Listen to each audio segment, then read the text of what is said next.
Chapter 30, Aldo Braff. Just because you got anger management problems doesn't mean there isn't plenty to be ticked off about. Second, the internal combustion engine finishes second in the district science fair. It would have been better to finish 150th than to come so close winning to only take an L. I don't care about the trophy. You can find that plastic junk at the dollar store. But we were a hair away from saving Ribbit.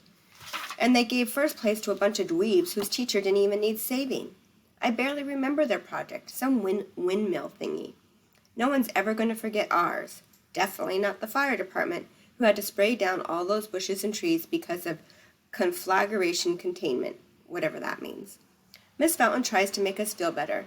You can't take this so personally, she tells us Monday morning. Your project was as good as the wind turbine, but clean power is very hot these days.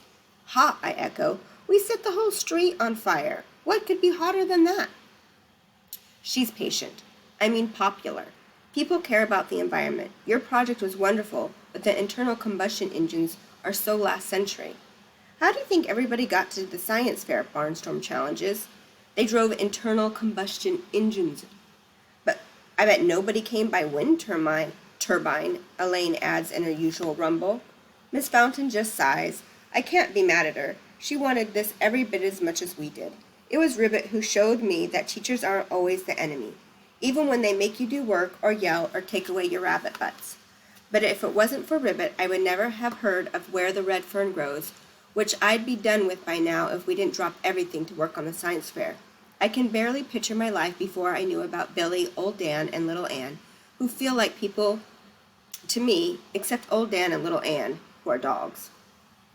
Poor Mr. Kermit, says Kiana. I can't believe we let him down.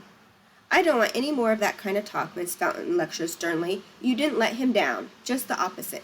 He's prouder of you than he's ever been of any class. And he loves his new car.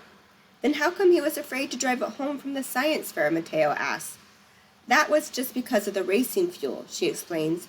Once Jake drained all that out and put in regular gas, Mr. Kermit was fine. He has the cutest nickname for it. He calls it Cocoa Nerd. Isn't that adorable? Miss Fountain thinks a lot of things are adorable. That's not my style.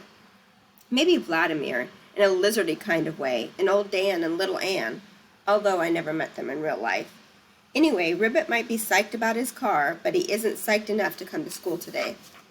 Even worse, our sub turns out to be Dawn of the Dead. To be honest, she's not as mean this time around. Some of that might be we're so depressed about losing Ribbit that nobody has the energy to give her much of a hard time. We drop a few textbooks, but our hearts are into it because to get the timing right, who can buzz out a fake power hum when the best teacher in the world is getting shafted? And you could have helped, but you failed. We deserve Dawn of the Dead. We deserve someone even meaner than her. I can't picture who that could be. Mateo probably knows. When she tells us to work, we don't argue with her. We don't groan and complain. We don't even goof off. I'm just as happy to get back to Old Dan and Little Ann. It might just take my mind off Ribbit and how we blew it for him. Dawn watches us a few minutes. Then she sighs and says, All right, let's hear it. We stare at her blankly. Come on, she persists. Something's eating you. All of you. Tell me what it is. It's like a dam breaks, and we just start jabbering all at the same time. Our teacher's getting fired for no reason at all. It's not fair. That jerk Thaddeus hates Mr. Kermit. He's worse than the Dementors. I should have run him over when I had the chance. And it goes on and on. We never run out of complaints about how awful and unfair it is. It's the first time I've ever been in a class where everybody else is just as mad as I am. And we can't all have anger management issues. Sometimes mad is exactly what you're supposed to be. The amazing part is Dawn of the Dead doesn't chew us out or shut us down. She listens, which can't be easy with all 7 of us yelling over each other.